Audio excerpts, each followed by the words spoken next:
గుమ్మడికాయ దొంగ అంటే భుజాలు తడుముకుంటున్నట్లు సినిమా డైలాగులు పాటలపై అభ్యంతరాలు వ్యక్తం చేస్తున్న పరిస్థితులు ఏపీలో నెలకొన్నాయని వైఎస్ జగన్మోహన్ రెడ్డి అన్నారు.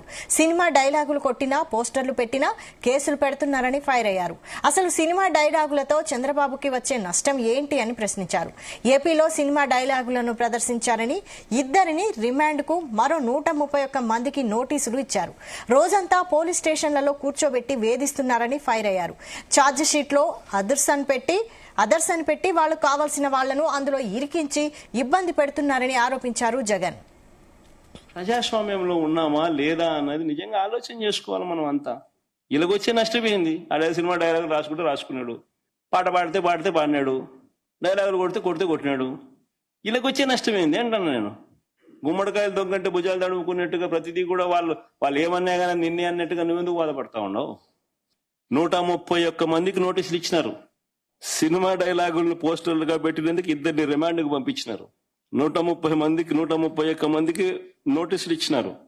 చంద్రబాబు గారి పేరు ఎవరు చెప్తే వారిలో ఒక్కొక్కరిని పిలిపించుకోవడం, రోజంతా కూర్చోబెట్టుకోవడం, వేధించడం. ఛార్జ్ షీట్లు గమనిస్తే అండ్ అదర్స్ అని చెప్పి ఖాళీగా వదిలిపెడతారు. అంటే వాళ్ళకి నచ్చినోని ఇన్స్టాల్మెంట్ బేసిస్ కింద ఎప్పుడు కావాలంటే అప్పుడు ఇరికిచ్చేదానికోసం. స్థానిక ఎలక్షన్లు కానీ ఇంకొక ఎలక్షన్లు కానీ వచ్చినప్పుడు వీళ్ళ అదర్స్ అందరినీ కూడా జాయిన్ చేయించేసేస్తారు. చేపించి వీళ్ళందరినీ ఎలక్షన్ల ముందు ఎత్తడం. ఎందుకింత కుట్రలు చేస్తూ ఉన్నారు?